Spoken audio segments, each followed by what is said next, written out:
তাফসীরের ভিতরে এসেছে আলিফ লাম মিম। এটা বলবো না যে একটি হরফ। কয়টি হরফ? আলিফ লাম মিম কয়টি হরফ? 3টি হরফের বিনিময়ে আল্লাহ রাব্বুল আলামিন 30টি নেকি আপনার আমার আমলনামায় দান করে দিবেন। এত গুরুত্বপূর্ণ একটি কিতাব। এই কিতাবের সংস্পর্শে যে আসবে আল্লাহ রাব্বুল আলামিন তাকে ইজ্জতওয়ালা বানাবেন। বানাননি? এই যে কোরআনুল কারীমটা, যদি আপনি একটি সোনা স্বর্ণের গহনা এই কালো কভারটির ভিতরে রাখতেন, আপনার লকাবের ভিতরে রেখে বারবার সকালে খুলবেন, রাত্রে খুলবেন, আপনি কি ওই স্বর্ণের গহনার লকাবে কভার দিয়ে কি চুমু খাবেন? খাবেন না। আজকে এই যে ছোট্ট একটি কভার, যে তেলাওয়াতকারী তেলাওয়াত করে বারবার এই চুমু খায়, শুধু কোরআনের চুমু খায় না, কভারেরও চুমু খায়। কোরআনের জন্য আজকে এই কভারের মর্যাদা বাড়িয়ে দিয়েছেন কে? আল্লাহ তাআলা। এই কোরআন যে রেল কাঠটার উপরে রাখা হয়, নরমাল একটি কাঠ, দামি কাঠ না, কিন্তু আজকে এই কোরআনুল কারীমের জন্য এই নরমাল কাঠটির এত মূল্য, এত দাম হয়ে গিয়েছে। পৃথিবীর ভিতরে সর্বোৎকৃষ্ট স্বর্ণ মণিমুক্তা খচিত কোন দ্রব্য আপনি বারবার চুমু খান না, কিন্তু এই কোরআনের ইজ্জতের কারণে আজকে এই ছোট্ট কাঠটি, কম দামের কাঠটিও আপনি সবচাইতে মূল্যবান মনে করে চুমু খান, ঠিক না বেঠিক? তাহলে কোরআনের জন্য যদি কভারের মূল্য হয়, কোরআনের জন্য যদি আজকে এই কাঠটির মূল্য হয়, কোরআনের জন্য যদি একটা ছোট্ট পুরানা কাপড়, বাতিল কাপড় যদি কোরআন দিয়ে মুড়ে নেওয়ার কারণে তাকে চুমু খেতে হয়, সেই কোরআন যদি আজকে বুকে ধারণ করা হয়, সেই যে বুকে ধারণ করা হবে সেই শরীরটাও আল্লাহর কাছে সবচেয়ে দামি হয়ে যাবে, ঠিক না বেঠিক? এই কোরআন যে পরিবারে ধারণ করা হবে সেই পরিবার সবচেয়ে দামি পরিবার হয়ে যাবে। এই কোরআন যে সমাজে ধারণ করা হবে সেই সমাজ সবচেয়ে দামি সমাজ হবে। এই কোরআন যে রাষ্ট্রে ধারণ করা হবে এই রাষ্ট্র সবচেয়ে দামি রাষ্ট্র হয়ে যাবে। ছোট্ট কোরআনের জন্য যদি একটা পুরনো কাপড়ের এত মর্যাদা হয়, সেই কোরআন যদি আপনার আমার ব্যক্তি, পরিবার, সমাজ এবং রাষ্ট্রীয় জীবনে বাস্তবায়ন করা হয়, তাহলে ব্যক্তি, পরিবার, সমাজ এবং রাষ্ট্রীয় জীবন উন্নতি হবে না?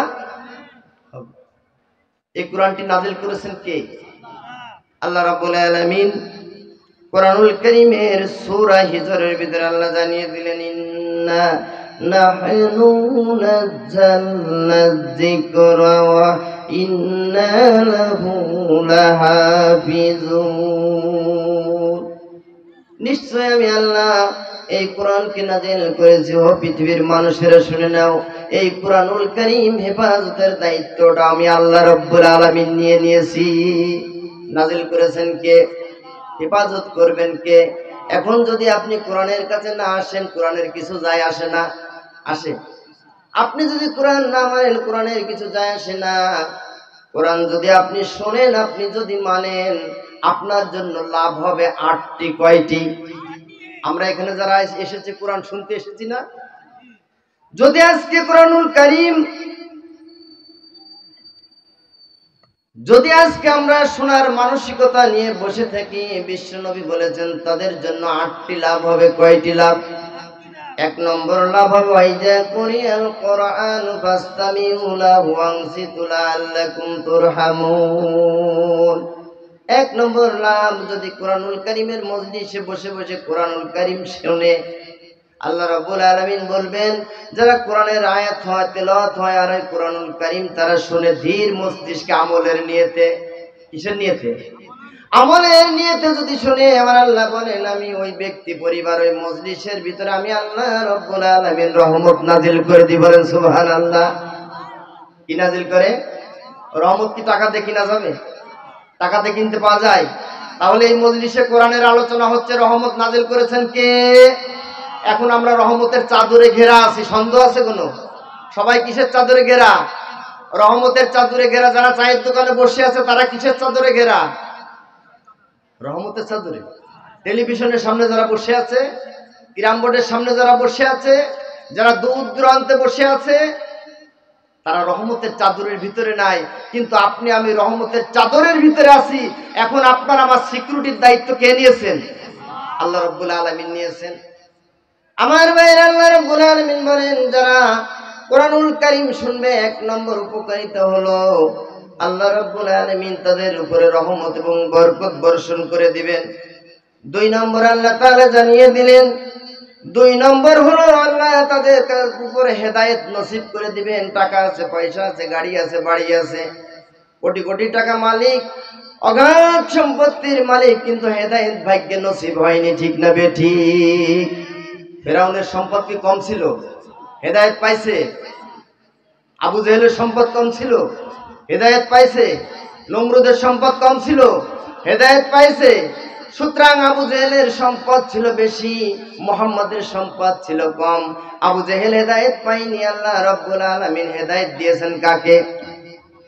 ফেরাউনের সম্পদ ছিল বেশি, মুসা আলাইহিস সালামের সম্পদ ছিল না, কিন্তু হেদায়েত ছিল।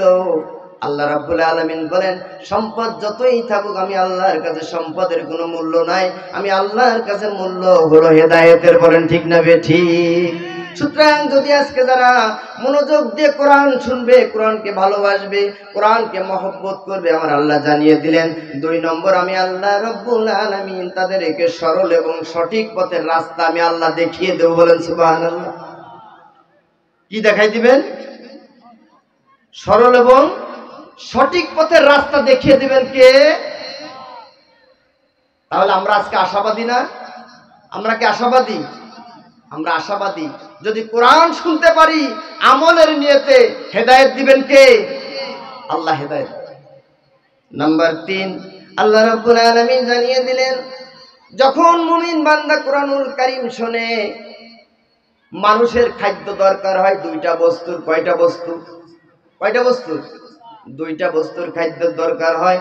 একটা বস্তু হলো মাটি দিয়ে যে দেহটা তৈরি করা হয়েছে, এই দেহটা মাটির খাদ্য থেকে, মাটিতে উৎপাদনকারী যেসব খাবার আছে, ওই খাবারটা যখন এই দেহ পেয়ে যায়, তখন দেহটা একটু স্বস্তি ফিরে আসে। ঠিক না বেঠিক?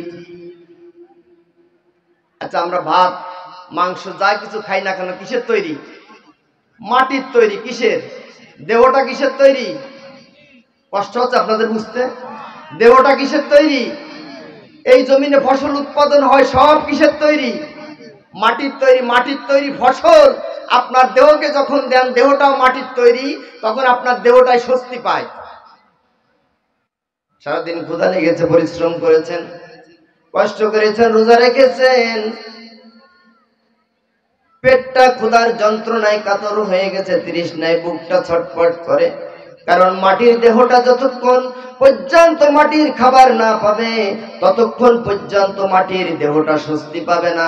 আমার ভাইরা, খাবার যখন আপনি গাল দিয়ে পেটে দিবেন, সঙ্গে সঙ্গে আপনার এই 3.5 হাত বডিটা, দেহটা কিন্তু স্বস্তি পেয়ে যাবে। আর 2 নম্বর যে বস্তুর খাদ্য লাগে, সেই বস্তুটা হলো যেটা আল্লাহ রাব্বুল আলামিনের পক্ষ থেকে আল্লাহ তাআলা দিয়েছেন, তার নাম হলো রূহ। রূহ কি মাটির তৈরি? রূহটাকে মাটির তৈরি দিয়েছেন কে? আল্লাহ রাব্বুল আলামিন। যখন এই রূহটা দিয়েছেন, এটা আল্লাহ তৈরি। এই রূহটা যতক্ষণ পর্যন্ত আল্লাহর কালাম না পাবে, ততক্ষণ পর্যন্ত এই রূহটার ক্ষুধা মিটবে না। আল্লাহ রাব্বুল আলামিন বলেন, ইন্নামাল মুমিনুনা আল্লাযীনা ইযা যুকিরাল্লাহু ওয়াজিলাত কুলুবুহুম ওয়া ইযা তুলিয়াতিল কুরআন। আল্লাহ রাব্বুল আলামিন জানিয়ে দিলেন, ও পৃথিবীর মানুষেরা, মুমিন বান্দা যখন কোরআন তেলাওয়াত শুনে, কোরআনের কথা যখন শুনে, তার রূহটা, তার দিলের খোরাক পেয়ে যায়। কারণ মানুষের দেহটা হলো মাটির তৈরি, আর মাটির তৈরি দেহটাকে যখন মাটি দিয়ে, মাটির খাবার দেওয়ার পরে এই দেহটা যখন সুস্থ হয়, আর রূহটাকে আল্লাহ রাব্বুল আলামিন দিয়েছেন, এই রূহটাকে যখন আসমান থেকে আল্লাহ রাব্বুল আলামিন যে কিতাব নাযিল করেছেন, ওই আসমানি কালাম যখন রূহটা পেয়ে যায়, সঙ্গে সঙ্গে রূহটার ঈমানটা বৃদ্ধি হয়ে যায়। ঠিক না বেঠিক? আমার ভাইরা, কোরআন শোনার গুরুত্ব হলো যখন কোরআনুল কারীম আপনি শুনতেছেন, আপনার দেহটার খোরাক কিন্তু কোরআন পেয়ে যাচ্ছে। আর এই দেহর খোরাক যখন কোরআন পাবে, পেতে পেতে পেতে পেতে এত স্বস্তি হয়ে যাবে, দেখবেন তারাবির সময় যখন খতম তারাবি হয়, আপনার রুহের খোরাক পেয়ে যায়, রুহের খোরাক পেয়ে রুহটা মলিন হয়ে যায়, সুস্থ হয়ে যায়, ছটপট করে না, আস্তে আপনার সুন্দরভাবে চোখে ঘুম এসে যায়। ঠিক না বেঠিক? আর আপনি যাত্রা প্যান্ডেলে যদি যান, সাংস্কৃতিক অনুষ্ঠান, অপসংস্কৃতিক অনুষ্ঠানে, আমরা মাগরিব থেকে ইসলামী সংস্কৃতি শুনেছি, ঠিক কিনা? এটাও সওয়াব, এটাও কি?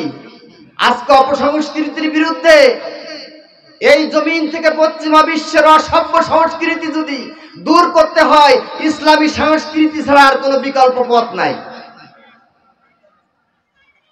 কিন্তু আজকে আমরা এইদিকে আগাই না, আমাদের সন্তানগুলিকে এদিকে আগাই না।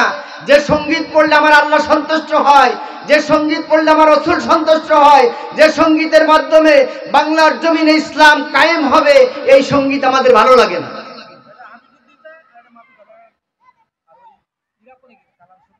আজকে সূর্যোদয় রূপদিয়ার একটি প্রতিষ্ঠান হাঁটি হাঁটি পা পা করে আজকে তারা চেষ্টা করতেছে ব্যক্তি, পরিবার, সমাজ, রাষ্ট্রীয় জীবনে ইসলামী সংস্কৃতিকে যেন তারা মানুষের কর্ণকুহরে পৌঁছে দিতে পারে। তারা কিন্তু অনেক টাকা পয়সা নিয়ে এখানে আসেনি, শুধু দাওয়াতের নিয়তে, সওয়াবের নিয়তে তারা এখানে এসেছেন। তার প্রতিষ্ঠাতা ছিলেন একজন আমাদের এই মাদ্রাসারই একটা ছাত্র, হাফেজ আবু সাইদ। তার মৃত্যু হয়েছে, আল্লাহ রাব্বুল আলামিন হাফেজ আবু সাইদের এই সফলতাকে আল্লাহ রাব্বুল আলামিন বহু বহুগুণ বৃদ্ধি করে আল্লাহ তাআলা তার জন্য তাকে জান্নাতের উচ্চ মাকাম দান করে, সবাই বলে আমিন। আজকে আমাদের মাঝ থেকে আরেকজন ছোট্ট কোরআনের হাফেজ বিদায় নিয়েছেন। প্রকল্প মসজিদের একজন ইমাম ছিলেন, ছোট্ট মানুষ, এত সুন্দর ইসলামী সঙ্গীত গেতেন, আব্দুর রহমান। ছোট্ট মানুষ, তার ভিতরে কত প্রতিভা ছিল, আল্লাহ তাআলা আজকে তাকে দুনিয়ার থেকে নিয়ে গিয়েছে। আমরা দোয়া করি আল্লাহ তাআলা কোরআনের হাফেজকে আল্লাহ রাব্বুল আলামিন কাল কিয়ামতের মুসিবতের কালে তার পিতামাতা সহ জান্নাতের সর্বোচ্চ মাকাম আল্লাহ দান করুন, সবাই বলে আমিন। কোরআন শুনলে লাভ না লস? লাভ না লস? যারা কোরআনের মর্যাদা বোঝে না তাদের কাছে কোরআন লস, যারা কোরআনের মর্যাদা বোঝে তাদের কাছে কোরআন লাভ। সম্মানিত ভাইরা, এই জন্য কোরআনুল কারীম যদি মন এবং দিল দিয়ে শুনি, তাহলে ঈমান বৃদ্ধি করে দিবেন কে? আল্লাহ রাব্বুল আলামিন ঈমানকে বৃদ্ধি করে দিবেন। সম্মানিত ভাইরা, আমরা চাই না এই কোরআনের মাধ্যমে আমাদের ঈমানকে বৃদ্ধি করতে। সুতরাং আজকের থেকে এই মাহফিল থেকে আমাকে সিদ্ধান্ত নিতে হবে, যেখানে এই কোরআনের কথা হোক, যে দলই কোরআনের কথা বলুক, যে গোষ্ঠী কোরআনের কথা বলুক, যেই ব্যক্তি কোরআনের কথা বলুক, আমরা কোরআনটাকে অন্তর দিয়ে ভালোবাসি। দিলের খোরাকের জন্য আমরা কোরআন শুনতে রাজি আছি। সবাই একমত তো ইনশাআল্লাহ? সবাই তো ইনশাআল্লাহ একমত? লিল্লাহি তাকবীর।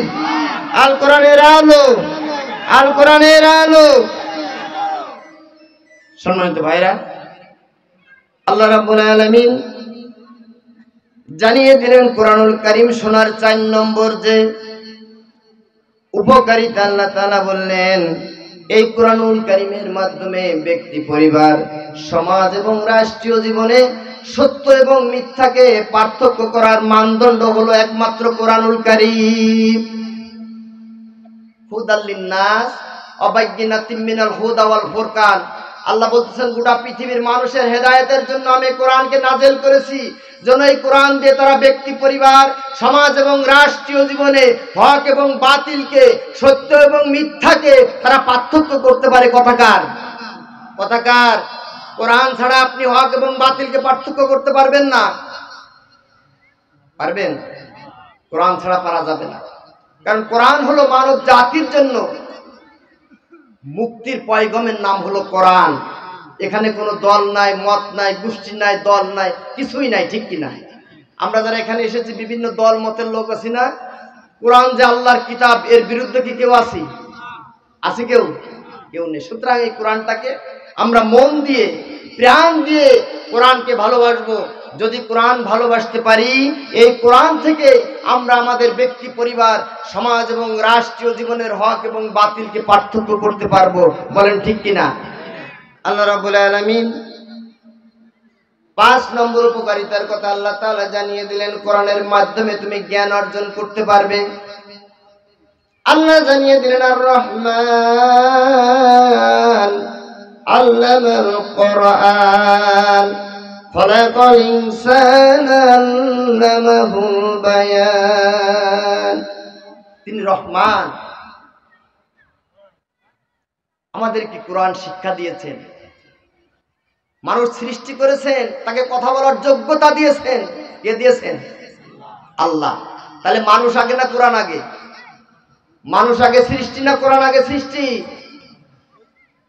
সম্মানিত ভাইরা, মানুষের আগে আল্লাহ রাব্বুল আলামিন কোরআনকে সৃষ্টি করেছেন। কিসের জন্য?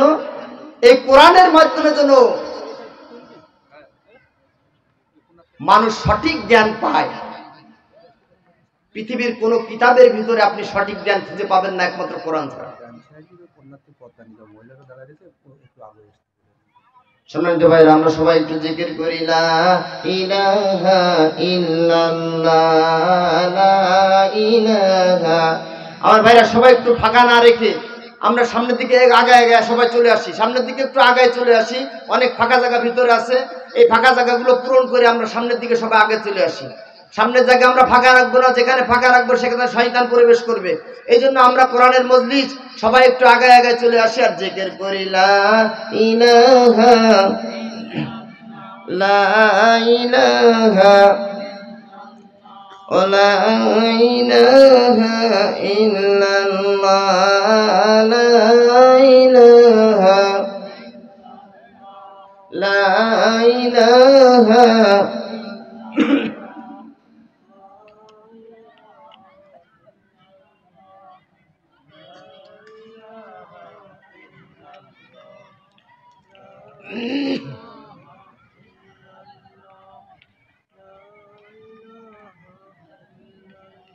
হাতে করে হাতের কাম, পায়ে করে পায়ের কাম।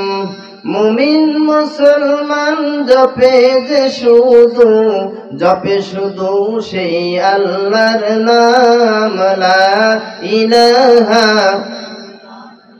ও লা ইলাহা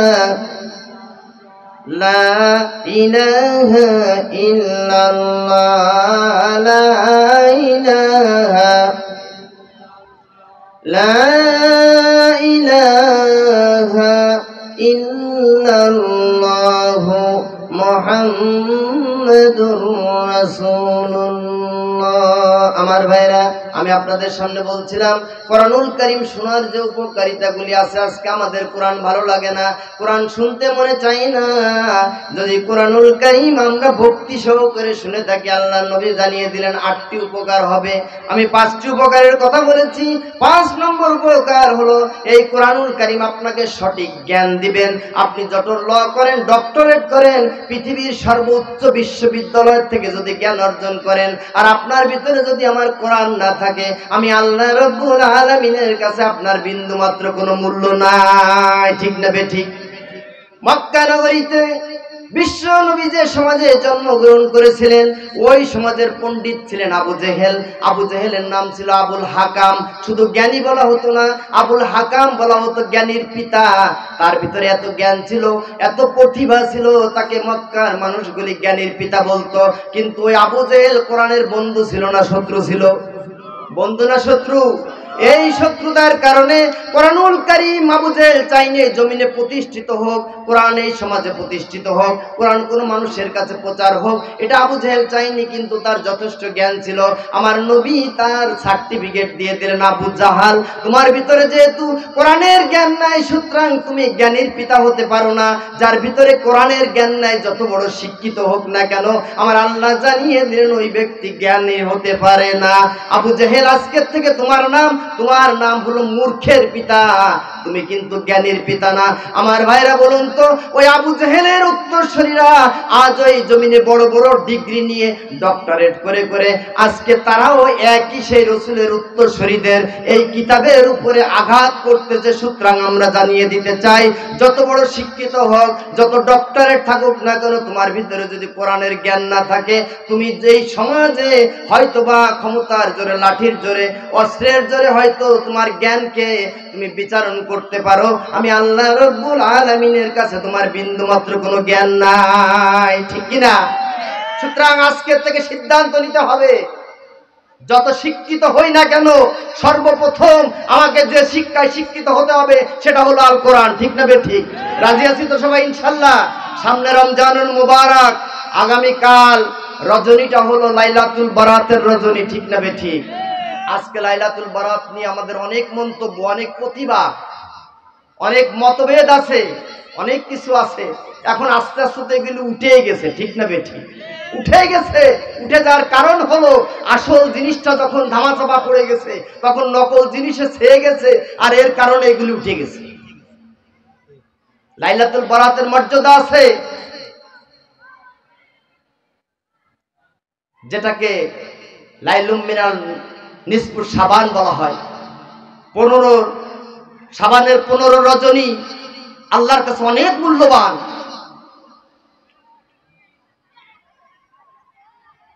এই রাত্রে আমরা ইবাদত বন্দেগী করব, কিন্তু আজকে দুঃখের বিষয় হলো আজকে আমরা ইবাদত বন্দেগীর বাদ দিয়ে হালুয়া লুঠির প্রচলন করে নিয়েছি। যার দরুন এটা বেদাত, যার দরুন কি হালুয়া লুটি কি ইবাদত? শবে বারাত হলো সব শব্দ ফার্সি শব্দ, সব শব্দের অর্থ হলো রাত, বারাত শব্দের অর্থ হলো কল্যাণ, কর্তন করা, উপযুক্ত করা। তার মানে এই রজনীটা বিশ্বনবী বলেছেন যে ব্যক্তি এই রজনীতে আল্লাহ সন্তুষ্টি হাসিল করতে পারবে, আল্লাহ রাব্বুল আলামিন তার জিন্দেগীর সমস্ত গুনাহগুলি আল্লাহ মাফ করে দিবেন। আহ্বান জানায় আল্লাহ। তারপর আমার রাসূল বলেছেন, কয়েক শ্রেণীর মানুষকে আল্লাহ তাআলা হাজারো যদি ইবাদত করে এই রাত্রে ক্ষমা করবেন না। সামান্য একটু সময় বলবো নাকি? কারা একটু বলবো? যেহেতু আমি এই জন্য বলতেছি, আগামী রাতটা হলো শবে বরাতের রাত, ঠিক কিনা? আমাদের গ্রাম অঞ্চলের ভিতরে এখন অনেক প্রচলন আছে। তাহলে আজকে যদি জেনে যায় আগামীকাল রাতে এগুলি আমাদের জীবন থেকে পরিবর্তন করে ফেলবো, তাহলে সন্তুষ্ট হবেন কে? আল্লাহ। আল্লাহ রাব্বুল আলামিন, আল্লাহর নবী জানিয়ে দিলেন এই রজনীতে আল্লাহ রাব্বুল আলামিন সবাইকে ক্ষমা করে দিবেন, কিন্তু কয়েক শ্রেণীর মানুষ, বিশেষ করে 7 শ্রেণীর মানুষকে আল্লাহ রাব্বুল আলামিন ক্ষমা করবেন না। এক শ্রেণীর মানুষ হলো যারা বিভিন্ন কৌশলে বিভিন্ন ভাবে জাদু টোনা করে, আছে না নাই? মা বোনদের ভিতরে বেশি আছে, ঠিক কিনা? স্বামীকে বশ করার জন্য, ভাইকে বশ করার জন্য, বোনকে বশ করার জন্য, নেতাকে বশ করার জন্য বিভিন্ন রকম জাদু টোনা, শিরকি জাদু টোনা দিয়ে তারা এই চেষ্টাগুলি করে। আবার ইবাদতও করে, করে কি করে না? করে কি করে না? সুতরাং আজকের থেকে এই মজলিস থেকে সিদ্ধান্ত নিতে হবে, বরকতময় রজনীতে আল্লাহ সকলকে ক্ষমা করবেন, কিন্তু 1 নাম্বার হলো যদি আপনি জাদু টুনার ভিতরে মত্ত হয়ে যান, আপনাকে আল্লাহ ক্ষমা করবেন না। তাহলে আমরা ছাড়তে পারবো তো? ইনশাল্লাহ ছাড়তে পারবো তো? আজকের থেকে কোনো জাদু টুনার ভিতরে আমরা যাব না। ইনডাইরেক্টলি ভাবে আমাদেরকে শিরক করা হচ্ছে, আর শিরক করলে শিরকের গুনাহ আল্লাহ ক্ষমা করেন না। 2 নম্বর, আল্লাহ রসুল জানিয়ে দিলেন যে ব্যক্তি নেশা করেন, নেশাকারীকে আল্লাহ তাআলা ক্ষমা করবেন না। নেশাখোর কি আছে না নাই? আছে না নাই? বেশি না কম? কম না বেশি? সুতরাং আজকে যারা এসেছেন সবাই আমাদের ভাই, আমরা কারোর বিরুদ্ধে নেগেটিভ কোনো কথা বলবো? নেশাখোররাও আমাদের সন্তান, আমাদের ভাই। আজকে যারা এই মজলিসে এসেছে, মাইক যত দূর যাচ্ছে যারা শুনেছে, আমি তোমাদের হাতে পায়ে জড়ায় ধরে বলতে চাই, আসো হয়তোবা আজকের রজনী আপনার আমার জীবনের শেষ রজনী হয়ে যেতে পারে। সুতরাং আজকে মজলিস থেকে যদি নেশাখোর তওবা করে আর এই মজলিস যদি কবুল হয়ে যায়, তাহলে কালকে তুমি জান্নাতি মানুষ হয়ে যাবে। তাহলে আমরা যারা নেশা করি, এই নেশা আজকের থেকে আর করবো না। রাজি আছি তো সবাই ইনশাল্লাহ? রাজি আছি তো সবাই ইনশাল্লাহ? আজকের থেকে আমরা আর কোন রকমের নেশা করব না। একটা মাদক সেবনকারী শুধু তার ব্যক্তি জীবনকে নষ্ট করে না, তার পরিবারকে নষ্ট করে, সমাজকে নষ্ট করে, রাষ্ট্রকে নষ্ট করে দেয়। এই জন্য আমাদের আশেপাশে যারা মাদক সেবী আছে, আমরা ঐক্যবদ্ধ হয়ে, একার দ্বারাই সম্ভব হবে না। আপনি একা করতে গেলে পরের দিন আপনি লাশ হয়ে যাবেন। এই জন্য সকলে যদি ঐক্যবদ্ধ হয়ে, কারণ তারা আমাদের কাছে দুর্বল না সবল? সবল না দুর্বল? প্রকাশ্য তো নেশা খাইতে পারে না, পারে নাকি? নেশা করতে পারে না। সুতরাং আমরা ঐক্যবদ্ধ হয়ে বিভিন্ন মজলিস, সমাজ থেকে, সমাজের যারা এলিট পার্সন আছে, মাতব্বর শ্রেণীর লোক আছে, আমরা যদি ঐক্যবদ্ধ হয়ে আজকের এই সমাজ থেকে নেশাকে যদি না বলতে পারি, তাহলে আমাদের প্রত্যেকটি ইবাদত কবুল করবেন কে? আল্লাহ কবুল করবেন। সম্মানিত ভাইরা, আল্লাহ নবী জানিয়ে দিলেন 3 নম্বর হলো জেনা এবং ব্যভিচারকারী। আজকে আমাদের চোখের জেনা হয়, হাতের জেনা হয়, পায়ের জেনা হয়, হয় কি হয় না? আজকে যারা যুবক আছো, যুবকদেরকে আমি জানিয়ে দিতে চাই, ও যুবকেরা শুনে নাও, শুনে নাও, বিভিন্ন ভাবে যারা আজকে জেনার সাথে জড়িত আছে, যদি জেনা করে আমি লাইলাতুল বারাতের রাতে যদি 100 রাকাত নামাজ পড়ি, আমার কিন্তু নামাজ কবুল আল্লাহ করবেন না। এই জন্য এগুলি থেকে তওবা করতে হবে। কেমন তওবা? ছোট্ট একটু উদাহরণ বলবো, অল্প সময়। বিশ্ব নবী সাল্লাল্লাহু আলাইহি সাল্লামের একজন যুবক সাহাবী রাসূলের চিঠিপত্রগুলি আদান প্রদান করতেন। 16 বছর মাত্র বয়স। এই সাহাবীর নাম হলো হযরত সালাবা রাদিয়াল্লাহু তাআলা আনহু। বিশ্ব নবীর এই সাহাবী একদিন একজনের বাড়ির পাশ থেকে যাচ্ছেন, হঠাৎ তার বাড়ির দরজা খোলা, দরজার দিকে চোখ গিয়েছেন, ভিতরে গোসলখানা ছিল, একটি নারী গোসল করতেছে, এক পলক তাকিয়েছেন, আবার চোখ ফিরিয়ে নিয়েছেন। এবার এই সাহাবী বারবার চিন্তা করতেছে, আল্লাহ, কি অপরাধ না জানি করে ফেলেছি, আমি না জানি আমার কোনো ক্ষমা হবে কিনা। আমি তো রাসূলের অনুসারী, আমি মুহাম্মদ সাল্লাল্লাহু আলাইহি সাল্লামের অনুসারী, যার জীবনে কোনোদিন কোনো ব্যভিচারী জিনার কলঙ্ক দাগ পড়েন নাই। ঠিক না ঠিক? আমি সেই বিশ্ব নবীর অনুসারী, রাসূলের চিঠি আদান প্রদান করে আজকে অপরাধ করেছি। না জানি আমার অজান্তে জিবরাইল আলাইহিস সালাম আমার বিরুদ্ধে কোনো আয়াত আল্লাহ রাসূলের কাছে নাজিল করে কিনা। আর আমি বিশ্ব নবীর সামনে আমার চেহারা মুবারক কিভাবে দেখাবো? এই চিন্তা করতে করতে 16 বছরের যুবক আবু সালামা বিশ্ব নবীর কাছে গেলেন না, দূর এক জায়গায় চলে গেলেন, পাহাড়ের দিকে, জঙ্গলের দিকে।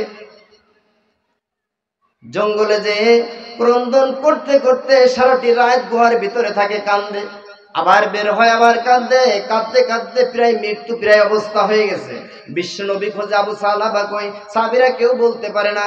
আমার রাসূল কয়েকজন সাহাবীকে একত্রিত করে বলেন, আবু সালাবাকে তোমরা খুঁজে নিয়ে আস।